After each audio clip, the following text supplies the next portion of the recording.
Today, our first story is we trusted our brother with nearly £2,000 for Mum's 70th birthday party.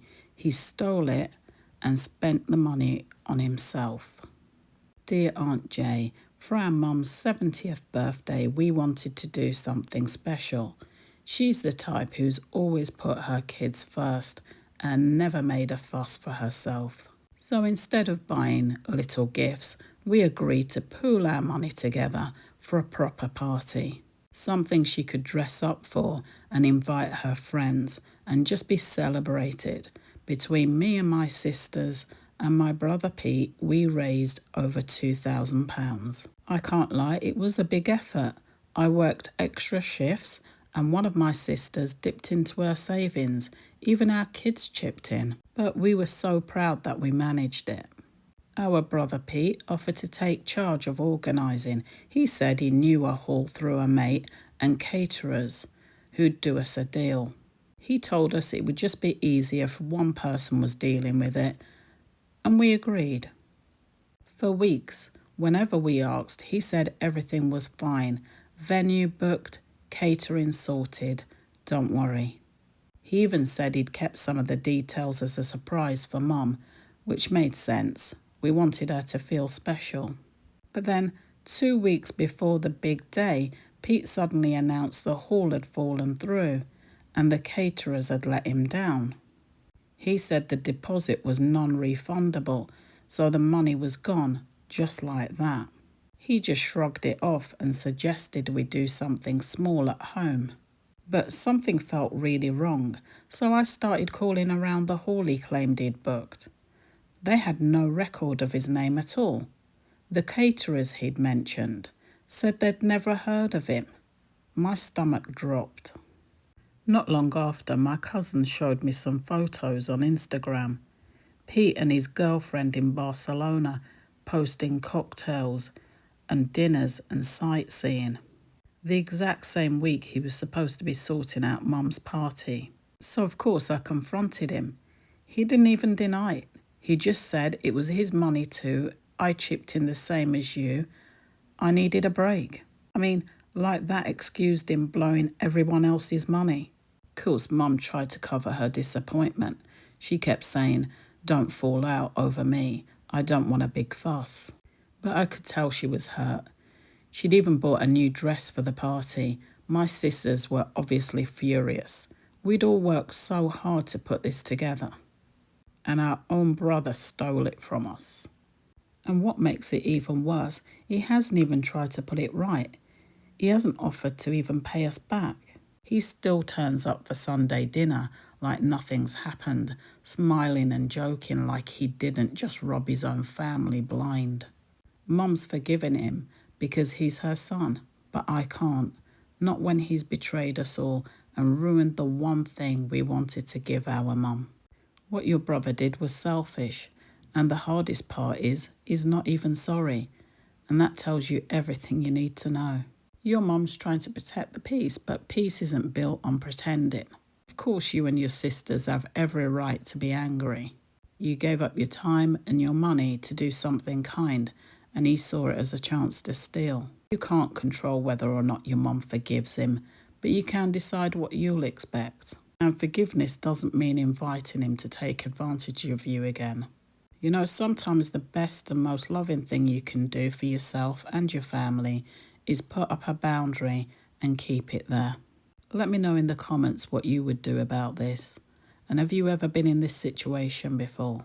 Let's start a conversation.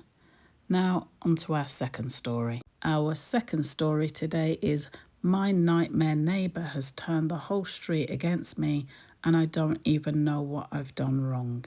Hi Aunt Jay. When I moved into my house 3 years ago, I thought I'd finally found somewhere safe and settled for me and the kids. The street seemed quiet, the house was perfect, and the woman next door even came around the first week with a smile and a bunch of flowers. She told me I'd love it here, and for a while I did. But it didn't take long for the problems to start. The first week I parked slightly too close to her drive, not blocking her in, just close. She knocked straight away, accusing me of disrespect. I apologised even though I hadn't done anything wrong. Then came the complaints about the kids. They'd been in the garden on a Saturday afternoon laughing and kicking a ball, and within minutes she'd be banging on the fence shouting that we were disturbing her peace. I mean, these are children. They weren't out at midnight. It was broad daylight. And soon it wasn't just the children. If I had friends over for coffee, she'd stand at my window and stare until they left. At 7 o'clock in the evening, while we were watching television at normal volume, she hammered on the wall and demanded we turn it down. My youngest was so shaken, he ended up in tears.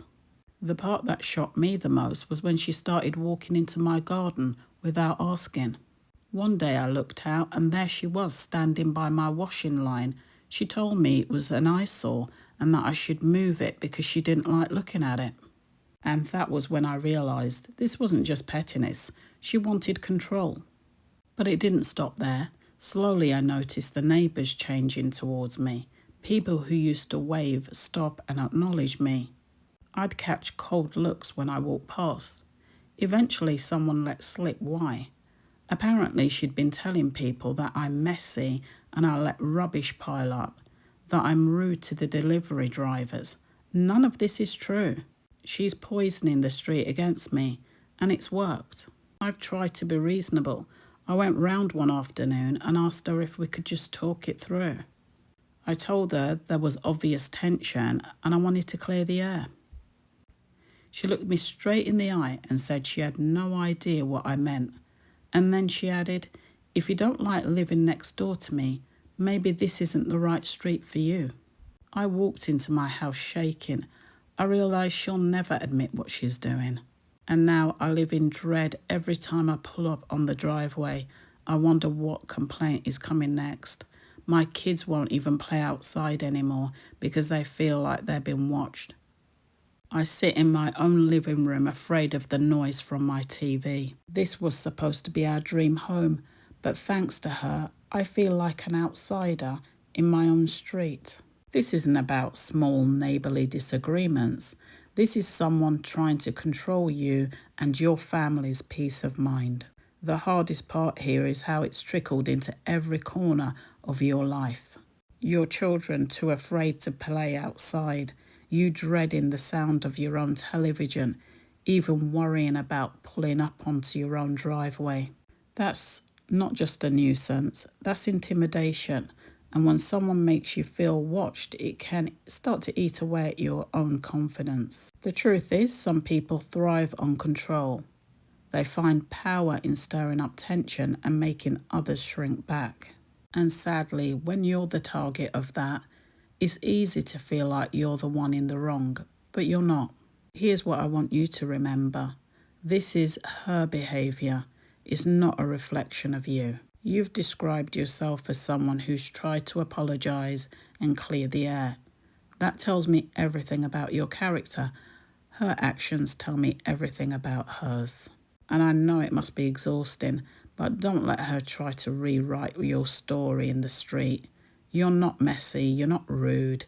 You're a parent trying to raise kids in peace. If she tries to spread lies, the people who matter will see through it in time. If she escalates, keep records so that you're not left powerless. But don't let her push you out of your own home emotionally. You've already lost the garden and the simple joy of relaxing in your own space. And that's too much. Take it back, even if it's something small like having a barbecue with the music on. Show your kids that the house belongs to them. She may never change, but you don't have to shrink to fit the space she's trying to trap you in. Well, those are my thoughts. Let me know what you would do in the comment section below. Have you ever had a neighbour that's made your life miserable? If so, what did you do about it?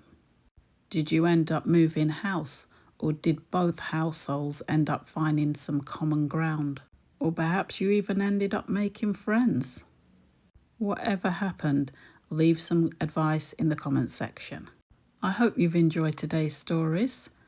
Give the video a like and subscribe. I have stories like these every single week. And until next time, guard your heart and protect your peace.